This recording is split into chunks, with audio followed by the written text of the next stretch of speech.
Welcome back. I'm Uday Pratap Singh. You're joining us on News X. The Iran war has taken a sharp and dangerous turn tonight. Iranian state media is claiming that a U.S. fighter jet has been shot down over Iran. Reports also suggest that an F-15E was brought down, prompting the U.S. to launch a rescue operation for its crew. Even more explosive, Iran-linked outlets are claiming that a U.S. pilot may have been captured, with calls for civilians to help locate the aircrew. But here's the catch. These claims remain unverified and Washington has not officially confirmed any capture. However, Reuters has quoted a U.S. official as stating that a U.S. fighter jet was in fact downed over Iran, seemingly confirming the reports that have so far not been commented upon by Washington. This would mark the first time in this conflict that a U.S. fighter has been downed inside Iran, a major escalation in a war that is already spiraling. As these claims emerge, President Donald Trump is raising the stakes even further. The former president, the sitting president, of course, of the United States of America, has, of course, stated that the U.S. could take control of the Strait of Hormuz, one of the world's most critical oil routes, signaling a possible shift from containment to complete dominance. Remember, any move on Hormuz risks disrupting nearly a fifth of global oil supplies and could drag the entire region into a full-scale economic and military crisis. Well, the core question, of course, clearly is Trump's Iran's war strategy deterrence. Is it driving the escalation into a dangerous route now with no off-ramp? Well, with now possible captured pilots, reports stating possible downed jets, and the existing threat over Hormuz, which continues, the conflict, it seems, is intensifying with each passing day. Joining us live to discuss this is Professor Madhav Nalapat, editorial director, The Sunday Guardian. Ambassador Bhashpati Mukherjee, former diplomat, is also with us live. Captain Shyam Kumar, former Indian Navy officer, joins us live.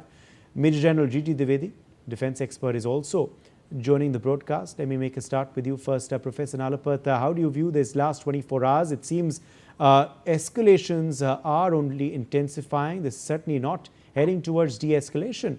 Is it, Professor Nalapat? We've seen a U.S. F-15 jet down in Iran. Reuters official has reportedly spoken with some U.S. individuals on condition of anonymity. They claim a rescue operation is indeed underway in Iran and not outside. Look, I would like to say that we are nearing the end game for this. And tomorrow, the Bahraini proposal gets passed in the UN Security Council. Frankly, I don't see Russia or China vetoing it, but they will, annoy all the Arab countries. And I don't think either of them want that.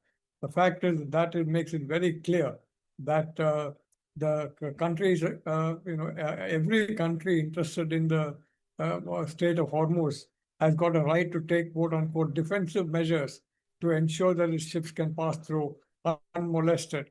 Who is molesting them? The IRGC.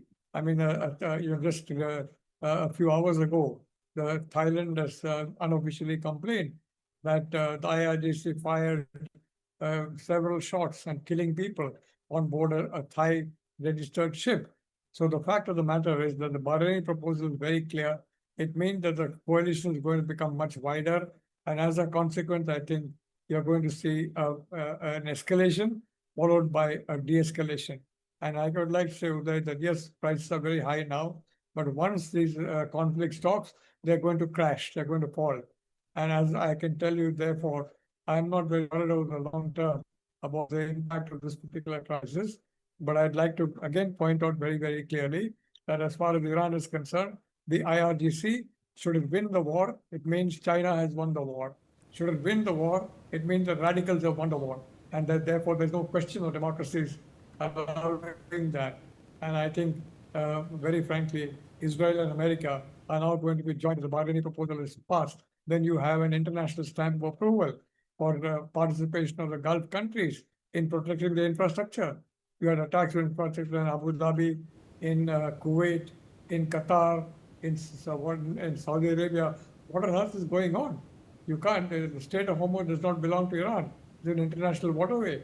Supposing we say that the Arabian Sea belongs to the Arabs and nobody else, and the Bay of Bengal belongs to India. Because I'd like to say that I think we have got a much more justified claim on Bengal, because original Bengali culture and vibrancy has been kept much more alive in India than in neighboring countries. I'm not going to name any country. But in my opinion, you're going to see an escalation followed by a very quick de-escalation. Trump cannot afford to prolong this war longer than about a week or so, because politically it's costing him very heavily. And he's very conscious of that. So from that point of view, I expect a rapid escalation followed by a de-escalation and a crash in oil prices. Thank you, Uday.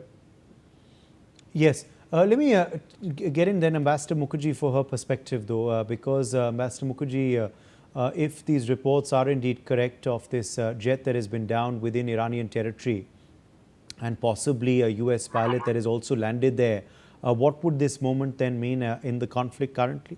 And also, how do you overall view the last 24 hours developments and their bearing on the way forward?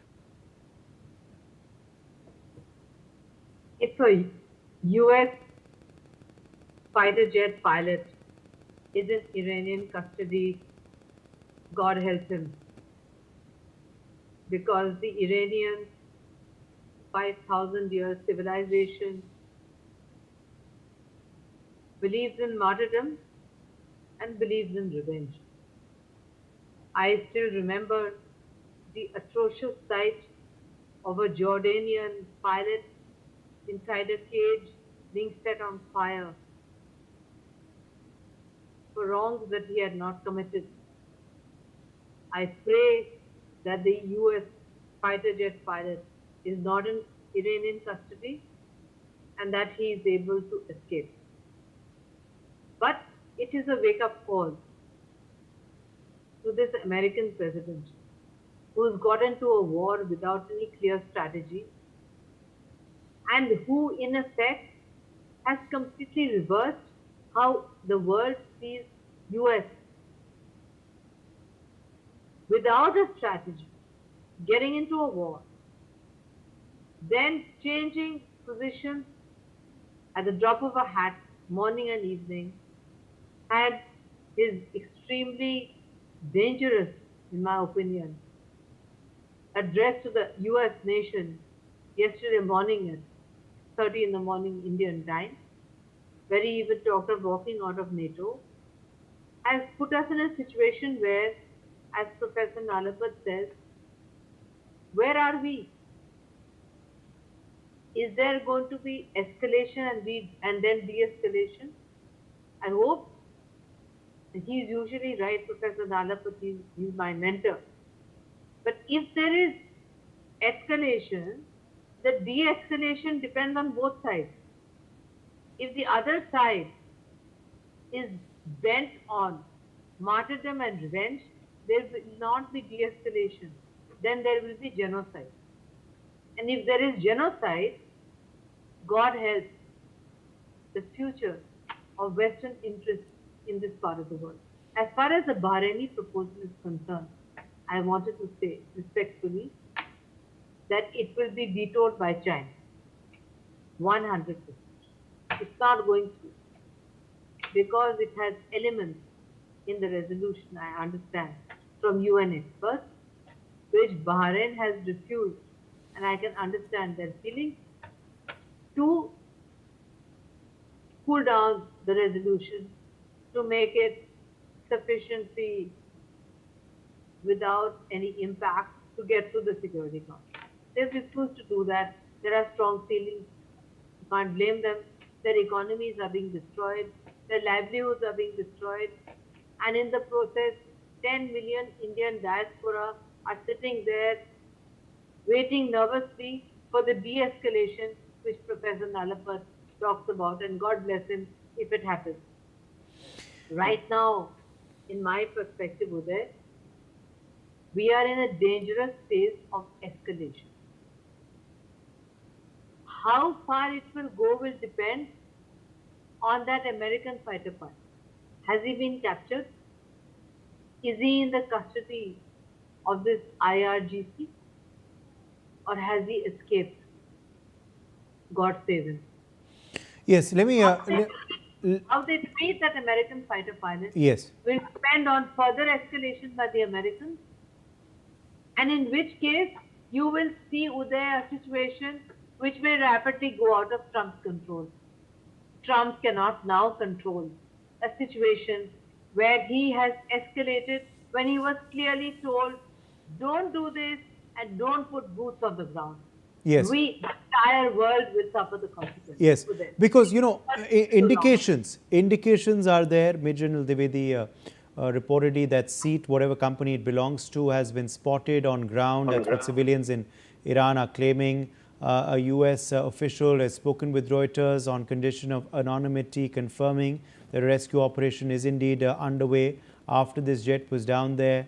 What would this moment then mark in the conflict and signify, Major General Dwivedi? And you know, which way now is this war really headed? Are we seeing de-escalation? Are we seeing further escalation? Are we seeing absolute confusion? Is this fog of war, or is this something else? Well, Uday, the wars are always foggy, and this is the true for any war. So therefore, we should not be surprised that this war is chaotic or it is turbulent or violent. But the point is, all wars are very foggy, and there's never a clear, I would say, perception, or there's no clarity. Now, before I answer your question on the pilot per se, I wish to make 3-4 important points. First and foremost, Strait of Hormuz has become the center of gravity. In fact, everything is hinging on Strait of Hormuz. And now, clearing Strait of Hormuz has become very critical, both for the global polity and also for President Trump, though he has washed his hands off and he has said that every nation must fend for itself. Second, Iranians have defied the assumption. Yes, Americans and Israelis had a very clear strategy. They had very clear war aims. But then the other side has defied those war aims.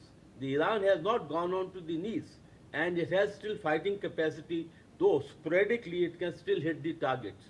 Number three, China and Russia have played a very big role in ensuring that Iran fights on and it does not surrender.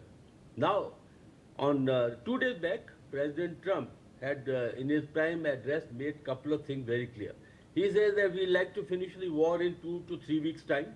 He wants to put maximum pressure on Iran so that Iran is brought on the negotiation table. In case Iran doesn't respond, he can even turn Iran into Stone Age era. So the issue is that war is definitely escalating. I am sure that in next 2 to 3 weeks is going to peak. And then possibly we'll see whether Iranians have come on the knees or they are still fighting on. Both Russia and China are beneficiaries. They would like the war to go on and make America bleed little more. Now, coming on the pilot per se, it's a very sensitive issue, because when a person is captured alive, then the stakes go very high, the tempers run very high, and supposedly, if this pilot is either eliminated or there is threat to his life, then this war is going to further blow up. So let's hope that the pilot is able to escape or the American rescue operation succeed. I'm sure they would have planned well into it. They are capable of rescuing. But my end, two very important points I wish to make. The war is going to escalate for next 2 to 3 weeks. This is going to intensify, and we'll only be able to come to know as to which side the pendulum is swinging after maybe around mid-April or maybe toward the third week of April. But till then, we have to keep the finger crossed, and Iranians are not going to let go this ace of spades up their sleeve. They are going to ensure that this is their bargaining point, and perhaps the strongest bargaining point. Uday. Yes. Captain Sham Kumar, also, this development comes even as the Strait of Hormuz uncertainty continues as well. So far, it has not been possible for the US to militarily open it. They are claiming a little more time and they'll be able to do it. Will that happen or not is the big question. It also comes at a juncture when a Japanese vessel has passed through the strait today. There has been a big development as well. Given the fact that Japan has proximity with the US, but has said that they will not get actively involved in the war. So a Japanese-linked ship has passed through today. But there is continuing uncertainty over other vessels in the Strait of Hormuz as well. Captain Kumar, what do you make of this current juncture that the war finds itself in? Thank you there, Jain, Shanavaruna. First of all, let me clearly defined the aims of America, which could be tacit or invisible. But this time, he did not come for Iran. He has come for the state of Hormuz. So let's be very clear from my perspective from 1st of March, the war is for the fire engulfing the waters of Gulf. So it's a maritime warfare. And when I talk about maritime warfare, I have 20 regions for it, which I have been proclaiming from last 25 days. So that's why when I talk about state of Hormuz, this is closed because of mine deterrence, so-called, and this is the toll tax regime from Ladakh and Qassam, from where he is letting the ships pass, friendly countries. Legal position is clear. All natural states in peacetime, within territorial water also, nobody can stop anyone, all neutral shippings. In case of war, neutral shipping must pass safely. Belligerent countries may be attacked. Today, Oman has given a leeway from coast of Oman hugging. Some ships have started going from here. 3 ships have passed today, hugging coast of Oman. Today, 2 days back, he said, we will sort it out with Oman and self. It is our legal requirements. But we know China, India, Pakistan, Malaysia, whichever ships or Japan, they are being checked here by RGC. Flag of convenience is being checked. Documents have been checked. So this situation is lull. Now, Iran, annihilation, missile destruction, regime destruction, uranium destruction, infrastructure destruction, Pashan Yug, and Iran carrying out attrition war, getting the enemy tired, energy targets, economic targets, diversifying Cyprus to Dio Garcia. That is Iran doing it and trying to go through it. Remember, my dear viewers, maritime warfare is a lead concept. Lot of time, lot of patience. Complete domination of air power, naval power, and psychological aspects, deception, surprise, and one D-Day. All this has to happen. That is why there is a slow war, and it will happen. Who's leading the war, people must remember, and he will be studied tomorrow. It is Admiral Brad Cooper.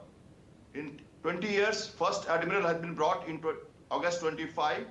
Earlier Admiral Follian, who was in 2008, he resigned because of certain disputes with White House because he was intent man, not a direct military man.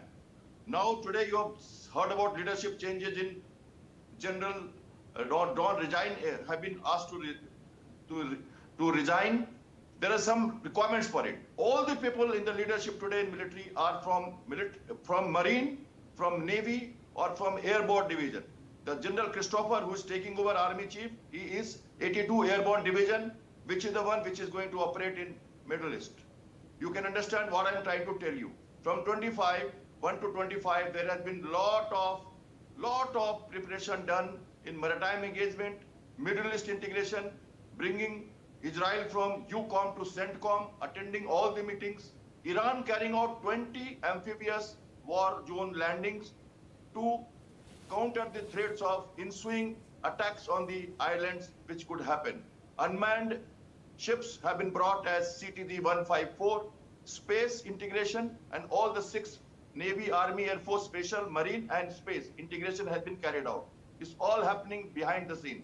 Let me also tell you, NATO, UE, all are tacitly supporting it. Now, this visible EU meeting today, actually warships can come to territorial waters outside it and change the role overnight on the political will. As warship captain, I have been in these areas, and we know how we move to an area, wait for human relief operations, for disaster management, but on the morning, you change the role. We had Operation Upsides, we had Operation Atlanta, we had Operation Prosperity Guardian in 2023 and 4 for Houthis. It's going to be repeated. Trump is getting good boy syndrome. He's saying, come and take oil, open the Hormuz. I have made the grounds for you. I have annihilated Iran, and I'm trying to do so. 3 weeks is less time. It can increase. Trump will change his statement. I am very sure about all this, what I'm saying, from first day of war, from 1st of March. Exactly what I'm trying to tell you. No doubts in all this. It is a different kind of operation, maybe Falkland, maybe Incheon, maybe Normandy, but it will not be that kind of amphibious operation. It will be slightly different with AWACS, EWA crafts, space involved, warships coming back. They are all getting repositioned. They have been remaneuvered. They have been repositioned. Amphibious assault ships are coming. Super carriers will be coming. They'll be brought. Nevertheless, whatever happens, all the other countries will have to be getting involved in a peace role, tacitly or otherwise. This is a very complex operation, let me tell you. And from the Afghanistan 2021 Yes. removal of forces, entire thing has happened. Okay. And law during Biden's time and now onward, it is going to take place. It's a long story. We'll have to wait for it. Okay. Now, this comes even as the US continues to hit bridges, infrastructure within Iran as well, Professor Nalapat. Also, there have been, reciprocal strikes from Iran, which have struck Israel. And also, I think, Kuwait today, UAE. So, these strikes and counter strikes, of course, continue. But you were saying earlier that you're hopeful of this de-escalation. What makes you optimistic? You've heard what the others on the panel have had to say. Don't you believe we are still a while away from de-escalation, though? Professor Nalapat? Uday, yeah, we have to be very sure that we don't fall for this huge Chinese disinformation machine that's been pressed into action in the service of Iran. We now convince the people of the world that Iran is winning when actually it is being bombarded left and right. Yes. Look at any map of attacks in any 24-hour period, and you will see that the attacks on Iran are a multiple of the attacks across the entire region. As for the Iranian people being martyrs, well, I would like to say that we are being martyred for a good cause and supporting the clerics, supporting the Ayatollahs. But they're not a good cause. It's not supporting Iran. It's supporting the Ayatollahs who rule Iran. And I don't think many Iranians are in favor of that. So, and as far as the pilot is concerned, well, I don't know on what basis we are going ahead with that, because were there a pilot in custody, even suspicion of an American pilot in custody, American TV channels would have gone crazy over that. Yeah. But I'm looking at the TV channels, flashing all of them, and the main news is about Pam Bondi, the now sacked Attorney General, and some other news. Yes. But I don't hear anything about a missing pilot. I can't believe that the entire American news media is ignorant of this particular pilot that some other people seem to know a lot about. But in my opinion, the US has the edge, the Western powers have the edge, and the local countries have the edge over Iran. Already more than half the missile and half the drones of Iran have been destroyed. And missiles and drones are the future of war. Let's not make any mistake about that. Yes. But in a matter of a few days or weeks, you're going to see the destruction of the entire thing. No, that's an interesting point you're making.